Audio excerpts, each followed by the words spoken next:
Hello everyone, welcome to Equilibria. So this is our set series जहाँ पे हम different different state के set के पेपर को डिस्कस कर रहे हैं and this is West Bengal set. इससे पहले मेरी दो वीडियोस आई हैं जिसमें मैंने कुछ क्वेश्चन डील किए हुए हैं। आज की क्लास में मैं रेस्ट ऑफ द क्वेश्चन को डील करूंगी। एंड अनदर इम्पोर्टेंट थिंग, अगर आप मेरे टेलीग्राम चैनल इक्विलिब्रिया से नहीं जुड़े हैं सो प्लीज जुड़ जाइएगा, लिंक उसका डिस्क्रिप्शन में है। मेरी चैनल पे मेरे नोट्स, चीट नोट्स और डेली क्विज के questions with along with explanation post होते हैं जो कि आपको बहुत ज़्यादा हेल्पफुल रहेगा। So let's start. स्टार्ट करने से पहले एक चीज़ बताती हूँ कि मैं इंडियन इकोनॉमी के क्वेश्चन को डील नहीं करी हूँ क्योंकि वो चेंज होता है, उसके डेटा चेंज होते हैं। सो अपार्ट फ्रॉम दिस सारे क्वेश्चन को डील करूंगी। So I am starting from question number 96। Which of the following act as an instrument to help in the borrowing by the government. अब देखो, सरकार को उधार लेना है कमर्शियल बैंक से या बैंक से, तो वो किस रेट पे लेगी? Repo rate. रेपो रेट तो नहीं हो सकता। रेपो रेट क्यों नहीं हो सकता? क्योंकि रेपो रेट वो रेट होता है जिसपे आपका सेंट्रल बैंक उधार लेती है रिजर्व बैंक से अगेंस्ट सिक्योरिटी। ये तो नहीं होगा। रिजर्व रेपो रेट ये भी नहीं, रिवर्स रेपो रेट ये नहीं होगा। क्यों? क्योंकि इसमें आरबीआई उधार लेती है कमर्शियल बैंक से। सीआरआर नहीं होगा। ये ऐसा रेशियो होता है जिसको हर एक बैंक को अपने पास रिजर्व करके रखना होता है, तो ये भी नहीं होगा। So the correct answer is option number 4। SLR के बेसिस पे आपका सरकार बोरोइंग करती है, ये इंस्ट्रूमेंट के बेसिस पे। So correct option is option number 4। ये 3 और 4 नहीं, B is correct. Option number B is correct. Okay, now move on to next question. मैं नीचे से चल रही हूँ, नीचे से कवर अप कर रही हूँ। ऊपर के कुछ क्वेश्चंस कर लिया है, सो मैं नीचे से स्टार्ट करूँ। ये वाला 95 में नहीं बताऊंगी क्योंकि इसको ऑलरेडी मैंने कवर अप किया, मतलब ये ऑलरेडी डेटा बेस्ड है तो इसको बताने का कोई फायदा नहीं है। एंड बिफोर ये मैं पहले वीडियो बना रही थी जो नहीं हो पाया, तो उसका है, sorry about this. The working of SEBI does not include. देखो, सेबी क्या इंक्लूड नहीं करता है ये हमें ध्यान में रखना है। डज नॉट इंक्लूड, ठीक है। डज इंक्लूड नहीं, क्या नहीं करता है, ये ध्यान में मेक श्योर कि आपका जो आंसर है ना वो एट द एंड नॉट पे ही रहे। ठीक है। To regulate the dealing of market share, ये करता है। जितने भी शेयर होते हैं उनका डीलिंग से भी करता है। To check the foul dealing, yes foul dealing, कोई अगर इलीगल डीलिंग कर रहा है उसको चेक करना, ये भी करता है। To control the inside trading, yes inside trading को भी प्रमोट करता है, आई मीन रेगुलेट करता है। बट रेपो रेट को नहीं करता है, ये आरबीआई करता है। ठीक है, तो रेपो रेट को ये नहीं करता है। तो so the incorrect option is option number D. Now move to next question. Oh God, sorry about this, इससे पहले मैंने करा दिया था तो ये ऐसे ही एज इट इज पड़ा रहा। Let me see how many question, how many are there, just a second.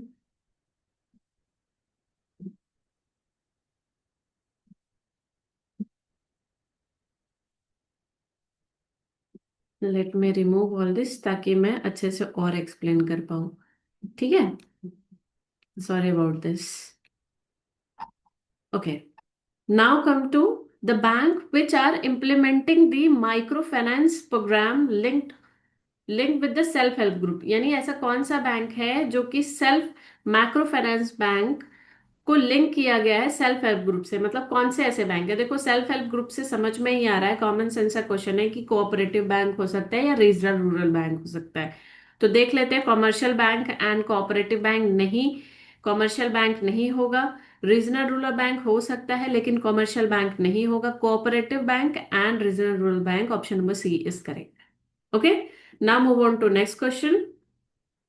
Okay, MSME. देखो, ये क्वेश्चन को तो मैं डील नहीं कर रही लेकिन आपको एक इंपॉर्टेंट चीज याद रखने की है कि अभी एमएसएमई में एमएसएमई का रिवाइज्ड वर्जन हुआ है, रिवाइज्ड किया गया है इसके टर्नओवर को एंड इसके इन्वेस्टमेंट को।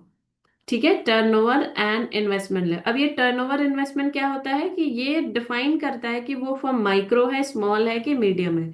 ठीक है, तो देख लेते हैं। अगर इन्वेस्टमेंट के बारे में बात करें तो इफ आई मीन माइक्रो है, तो माइक्रो का कंसीडर कब किया जाएगा? माइक्रो अगर वो, पहले तो ये करंट प्रीवियस, पहले क्या था, ये 2.5 था, ठीक है, प्रीवियस 2.5, 25 5 के मल्टीपल्स में था, तब इसको कंसीडर किया जाता था माइक्रो, स्मॉल एंड मीडियम में, ठीक है। अब करंट में देख लेते हैं क्या रिवाइज किया, ये 1 करोड़, राइट, ये 10, ये 100, ये रिवाइज है, ये करंट वर्जन है इन्वेस्टमेंट में। अब टर्नओवर की बात करें तो टर्नओवर प्रीवियस इसका देखना है और करंट देखना है। तो प्रीवियस टर्नओवर था आपका 5 के मल्टीपल्स में, ओके, 550, 250। अब ये हो गया है 10, 100, 500, ये करोड़, सारे करोड़ में है। ये है मीडियम, ये है स्मॉल, सॉरी ये है माइक्रो, ये है स्मॉल, ये है मीडियम, ठीक है। ये आपको याद रखना है, रिवाइज्ड किया गया है। Okay, now move on to next question. The least cost method of abating green house gases. देखो green house least cost of, मतलब क्या बता रहे कि अगर ग्रीन हाउस गैस को रोकना है तो उसके लिए सरकार क्या कर सकती है, क्या अगर कोई कर भी रहा है कोई फर्म, तो उसको सरकार की तरफ से क्या मिल सकता है? तो ये जाहिर सी बात है कि ट्रेडेबल परमिट मिल सकता है, ठीक है। तो option number C is correct. Regulator would like to limit pollutions. Okay, there are one firm in the market. The total cost of pollution abatement are given by, देखो total cost of pollution abatement दिया है, इसका क्या मतलब है कि ये आपका मार्जिनल, देखो ये आपका कॉस्ट है। अब इसको आप बना दो, क्योंकि हमने पढ़ा है क्या निकालना है, टोटल बेनिफिट निकालना है from the population abatement are given by. तो इजी है, हमें क्या पता है, marginal social cost equals to marginal social benefit. हमें ऑप्टिमल लेवल फाइंड करना है कि वो लेवल जहां पे हमें कॉस्ट और बेनिफिट्स बराबर हो जा रहे हैं वो कौन सा लेवल है। तो इसको डिफरेंशिएट करो, डिफरेंशिएट किया विथ रिस्पेक्ट टू क्यू, ये हुआ 20 + 2Q इक्वल्स टू, इसको डिफरेंशिएट किया तो ये 100 - 2Q। ओके, हाँ, तो अब ये 2Q + 2Q हो गया, और उधर चला गया 80, ये 4Q हो गया, 4Q = 80 एंड Q = 20। सो ये 20 ऑप्टिमल लेवल है जहां पे बेनिफिट कॉस्ट इक्वल हो रहे हैं, तो option number A is correct. Now move on to next question. Oh God, sorry about this, बहुत ज्यादा क्वेश्चन मुझे लग रहा है। लास्ट वीडियो मैंने कराई थी बट वो वीडियो आई डोंट नो कहाँ चली गई अब्रप्टली, डिस गलत हो गई वो मुझसे। Let me erase all this things. Okay, हाँ, this that is it. Okay, question number 89, if the social cost of externalities are greater, is greater than the private cost. देखो अगर सोशल कॉस्ट ज्यादा है और बेनिफिट प्राइवेट कॉस्ट से, तो ये हमें पता है कि सोशल कॉस्ट ज्यादा है प्राइवेट कॉस्ट से, तो ये एक्सटर्नलिटी है, लेकिन ये नेगेटिव एक्सटर्नलिटी हो गई। अगर इसी का ये social cost less than private cost हो जाता तो ये पॉजिटिव एक्सटर्नलिटी होती, तो यहाँ पे नेगेटिव एक्सटर्नलिटी एग्जिस्ट करता है। Okay, year of demographic dividend in India is 1921। बहुत इजी सा क्वेश्चन था, बहुत इजी सा क्वेश्चन है। 87, मार्केट फेल्योर आपको बताना है। देखो मार्केट फेल्योर किसकी किसकी वजह से होता है, एसिमेट्रिक इंफॉर्मेशन, ठीक है, मॉरल हैजार्ड की वजह से होता है, public good, merit good and public good, merit good, perfect competition, ये सारे आते हैं, ठीक है। परफेक्ट कंपटीशन नहीं, sorry, imperfect competition, imperfect monopoly, ये सारे होते हैं, तब ये मॉरल मार्केट फेल्योर होता है, ठीक है। तब इसमें देखना क्या है कि मार्केट फेल्योर का कारण क्या है, incomplete property right, yes this is correct. Externality, yes this is also correct. Perfect competition होगा तो मार्केट फेल्योर नहीं होगा, पेरेटो ऑप्टिमल होगा तो मार्केट फेल्योर नहीं होगा। So option number 1 and 2 is correct, 1 and 2, option number A is correct. Okay, now move on to next question. Common property resource have the feature, देखो common property है, यानी कि इसको समझने के लिए समझो कि अगर हमारे पास एक पूल है, ठीक है, और ये पूल में या फिर एक पॉन्ड है, इस पॉन्ड में मछलियां हैं बहुत सारी। अब ये पॉन्ड जो है सबके लिए अवेलेबल है, यहाँ कोई भी जा करके बैठ सकता है और मछली पकड़ सकता है, लेकिन ये नॉन एक्सक्लूडेबल है। आप इस किसी व्यक्ति को इससे वो नहीं कर सकते, हटा नहीं सकते, भगा नहीं सकते कि नहीं भाई मेरे पॉइंट पे ना मत आओ, नॉन एक्सक्लूडेबिलिटी की प्रॉपर्टी है। लेकिन ये राइवलरस है, अगर कोई यहाँ पे ज्यादा मछली पकड़ेगा तो ये मछली खत्म हो सकती है। तो common property resource have the feature of non excludability and rivalry. Option number D is correct. Now move on to next question. Internal rate of return is defined as, देखो आईआरआर वो रेट ऑफ रिटर्न होता है जहां पे आपका net present value zero हो जाती है, उसी को आपका बोलते हैं इंटरनल रेट ऑफ रिटर्न। क्या मतलब, क्या होता है जहां पे आपकी नेट प्रेजेंट वैल्यू जीरो हो गई, अगर नेट प्रेजेंट वैल्यू जीरो नहीं हुई तब तो फाइंड ही नहीं हुआ इंटरनल रेट ऑफ रिटर्न। तो यही है discount rate at which current value of cash flow, नहीं ये नहीं है। नेट वैल्यू यस जीरो हो जाती है जहां पे आपका NPV is equals to zero. और देखो, अगर हमें किसी प्रोजेक्ट को लेना है तो कैसे डिफाइन करेंगे कि वो प्रोजेक्ट सही है कि नहीं सही है। अगर आपका great NPV net present value greater than zero है तो यस हम इन्वेस्टमेंट कर सकते हैं, NPV is less than zero है तो इन्वेस्टमेंट नहीं करेंगे। राइट, क्लियर है, ये इसके बेसिस पे होता है। Now move on to next question. Okay, correct alternative forms आपको ढूंढने हैं, जीआरआर यानी ग्रॉस रिप्रोडक्शन रेशियो। ठीक है, ग्रॉस रिप्रोडक्शन रेशियो, ये total fertility ratio is the number of female birth upon total number of birth. Yes, option number A is correct. इसके बाद तो हमें जाना ही नहीं है, क्या देखो अब क्या बताता है, मैं आपको ये बताती हूँ फिर इसके बारे में बताती हूँ। देखो टोटल फर्टिलिटी रेट ना आपका एवरेज नंबर ऑफ चिल्ड्रन बताता है, average number of children a women, कोई भी एक औरत है वो कितना बेबी को बर्थ कर रही है, ठीक है, during her entire productive cycle. Reproductive cycle क्या होता है, 15 to 49 ईयर्स, ठीक है। तो total fertility rate is the average number of children a women would during her entire reproductive life. Okay, अब इसी का ग्रॉस रिप्रोडक्टिव रेशियो देखेंगे तो ये हो जाता है कि एक महिला फीमेल महिला को कितना जन्म दे रही है, यानी कि average number of female female children कितनी एक वुमेन दे रही है, ठीक है, female children a women give birth. तो ये आपका ग्रॉस फर्टिलिटी रेट होता है, and gross fertility rate always less than होता है आपका gross reproductive ratio is always less than total reproductive ratio या टोटल फर्टिलिटी रेशियो या रेट, ठीक है। तो gross number of female birth, देखो number of female birth upon total number of birth, कितना एक चिल्ड्रन को पैदा किया जा रहा है, उसमें से वुमेन फीमेल चिल्ड्रन को कितना पैदा कर रही है वो, into multiplied by total fertility rate, ठीक है, यही है आपका gross reproductive ratio. Okay, now move on to next question.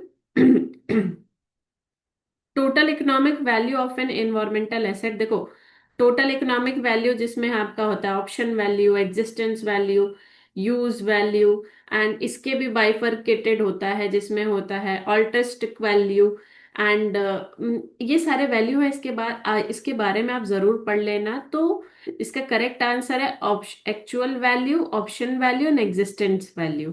ये सब क्या होता है इसके बारे में आप जरूर पढ़ लीजिएगा। Okay, so the correct option is option number B. Now move on to next question. Which of the following is not included in Ravenstein law of migration? Not है। तो सबसे पहले हम रेविस्टीन के बारे में पढ़ लेते हैं कि ये क्या है, इन्होंने क्या थ्योरी दी थी।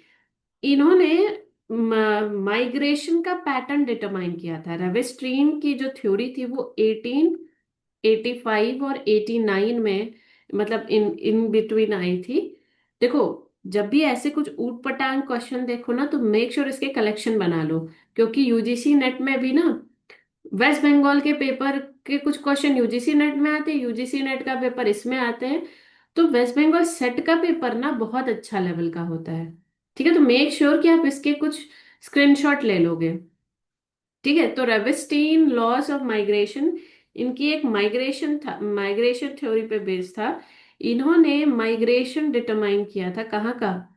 यूके का। माइग्रेशन पैटर्न डिटरमाइन किया था किधर का? यूके का। ठीक है, यूके में कैसा पैटर्न हो रहा था माइग्रेशन का, कि मतलब लोग कैसे माइग्रेट कर रहे थे, उसका डिटरमाइन किया था pattern using UK census data. ठीक है, उनके डेटा को डिटरमाइन, इन्होंने कुछ क्राइटेरिया बताया कि इस क्राइटेरिया में माइग्रेशन होता है। तो पहला क्राइटेरिया था कि मूवमेंट, पहला था कि most movement are short distance. ठीक है, जो ये इन्होंने माइग्रेशन देखा कि जो कुछ जो मूवमेंट है, सबसे ज्यादा मूवमेंट हुआ है शॉर्ट डिस्टेंस में। लोग शहर से रूरल से अर्बन आए हैं, लेकिन शॉर्टेज डिस्टेंस में। ठीक है, यानी कि एक पैटर्न देखा गया कैसा, कि विलेज से लोग आए हैं टाउन में, और टाउन से लोग गए हैं सिटी में, और सिटी से कोई जो लोग हैं वो गए हैं मेट्रो सिटी में। ठीक है, तो ये एक तरीके का स्टेप है। सेकेंड इन्होंने देखा पैटर्न, वो है लॉन्ग डिस्टेंस माइग्रेशन भी एग्जिस्ट करता है। Long distance migration, long long distance migration भी देखा।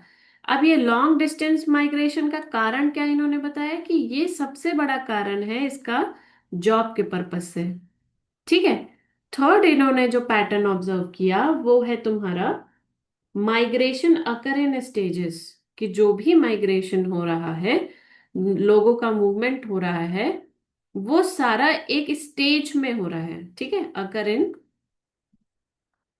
स्टेजेस। नाउ फोर्थ इन्होंने जो पैटर्न देखा, वो मतलब फोर्थ इनका क्राइटेरिया है, each migration flow, each migration flows from produce flow produces a counter flow. मतलब ईच माइग्रेशन फ्लो, बताती हूँ इसका, each migration flow produces a counter flow. Counter flow का मतलब क्या हो रहा है, कि अगर कोई आ रहा है तो लोग, मतलब माइग्रेशन हो रहा है टाउन से सिटी में हो रहा है, तो सिटी उसका रिवर्स भी हो रहा है। ठीक है, तो each migration flow produces a counter flow. Then इनका फिफ्थ फिफ्थ इन्होंने क्राइटेरिया दिया था, वो था, बोला कि urban migration is less than migration in rural, यानी कि रूरल के लोग ज्यादा माइग्रेट करते हैं, रूरल।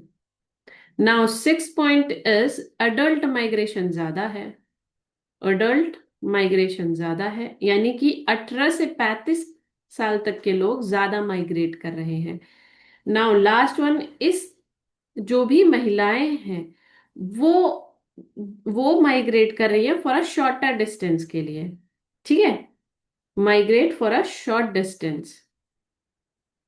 तो इनके इनके थ्योरी के बारे में हमने ये पढ़ लिया, क्योंकि ये थोड़ा न्यू थ्योरी था, इसको डिटेल में पढ़ाना बहुत ज्यादा इंपॉर्टेंट था।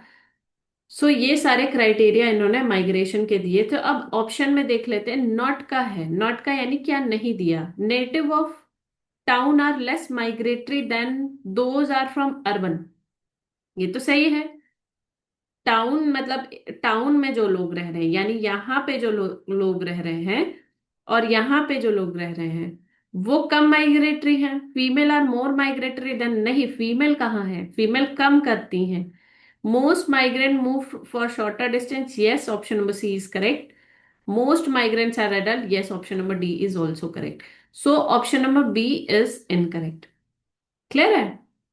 सो ये न्यू थ्योरी थी। Now move on to next question.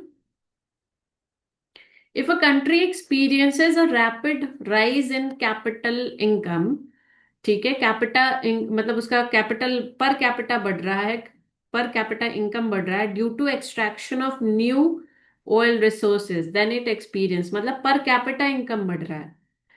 तो देखो, यानी कि ग्रोथ तो हो रहा है लेकिन डेवलपमेंट नहीं हो रहा है। डेवलपमेंट आपका एक क्वालिटेटिव वाइज टर्म में चला जाता है।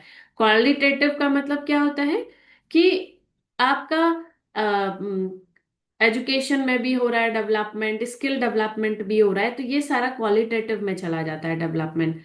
ठीक है, लेकिन अगर आपका सिर्फ पर कैपिटा इनकम बढ़ रहा है तो वो ग्रोथ में चला जाता है। तो growth but not necessarily development, development but not नहीं, ये नहीं होगा, बोथ ग्रोथ तो नहीं होगा। So option number A is correct. Now move on to next question. If the distribution of income is E is in E is, अच्छा ठीक है, इनकम का डिस्ट्रीब्यूशन दिया हुआ है 1 1 2 3 5, मतलब कोई एक कंट्री ई है उसमें इनकम का डिस्ट्रीब्यूशन ये है, और एफ में 2 1 2 3 5 है। एंड द पॉवर्टी लाइन जो डिसाइड किया गया है वो 2.5 डिसाइड किया गया है, मतलब ठीक है, हेड काउंट पॉवर्टी राइट, ठीक है, वो इतना सेट किया गया है। तो आपको क्या by the head count measure कौन ज्यादा, मतलब बताना है कि कौन ज्यादा पुअर है। देख लो, ये है आपका पॉवर्टी लाइन, इसके नीचे जो भी होगा वो गरीब होगा। तो कौन कौन सी है कंट्री ई में देखते हैं। ये है एक, मतलब 2 है, 1 है, 1 है, यानी 3 है, और यहां पे भी 3 है। ठीक है, टोटल कितने हैं, 1 2 3 4 5, 3/5 एंड 3/5। अब आपसे बोल रहा है कि मतलब कौन ज्यादा गरीब है, दोनों ही, मतलब दोनों ही सेम है, दोनों ही सेम है। अब इसमें नहीं पता, यहाँ पे भी 3 लोग गरीब हैं, 3 क्राइटेरिया है जिसमें गरीबी में है, यहाँ पे भी 3 है, तो बोथ आर सेम। एफ नहीं है, ई नहीं है, एफ नहीं है, both are same. Option number C is correct. Okay, now move on to question number 79। Which of the following is not related to the travel cost method. Travel cost method पढ़ लेना कि जब आप एक एक जगह से दूसरी जगह जाते हो तो उस जगह पे जाने का, रहने का खर्चा एंड उसके एस्थेटिक का खर्चा वो कितना इंक्लूड होता है, वही आपका ट्रैवल कॉस्ट मेथड है।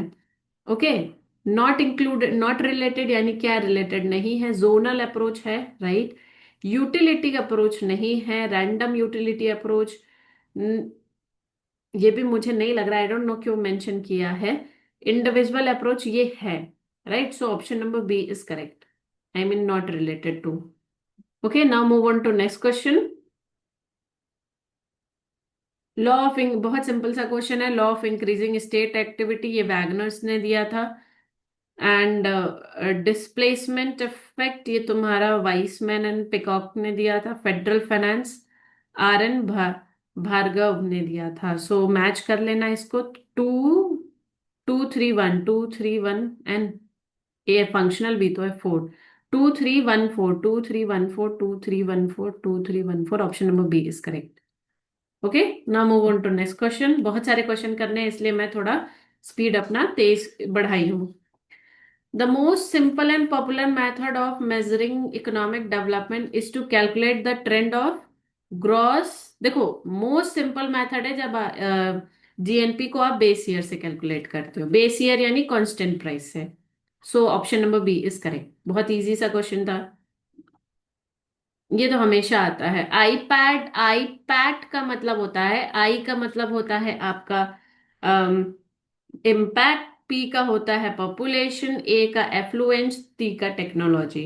ठीक है, तो देख लेते हैं क्या है। इम्पैक्ट, पॉपुलेशन, एसेट नहीं, एसेट नहीं, इन्वेस्टमेंट नहीं, investment, impact, population, affluence, technology, yes, option number C is correct. Now move on to next question. Harrod-Domar model state that the growth rate of national income is. Okay, growth rate of national income GW is related to S by C. ठीक है. हाँ. Positively related to saving ratio, yes.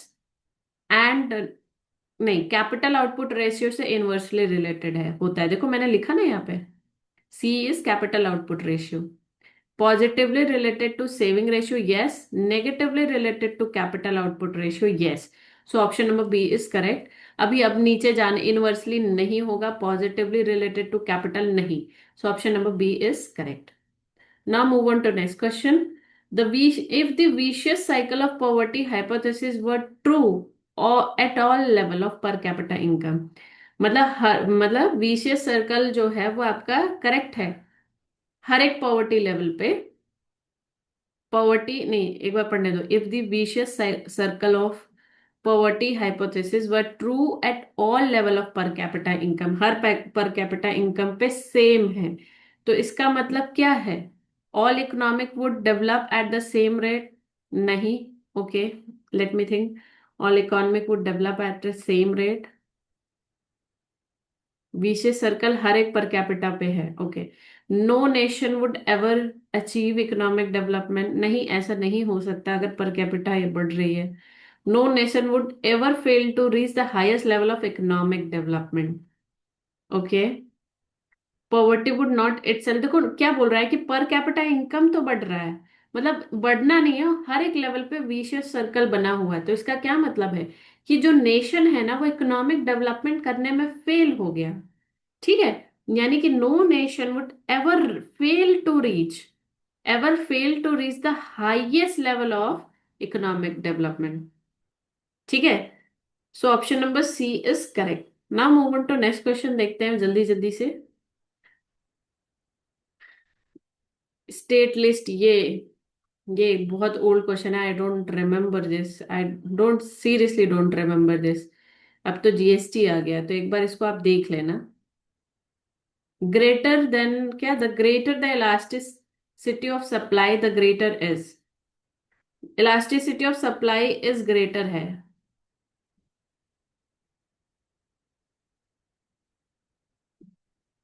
Okay.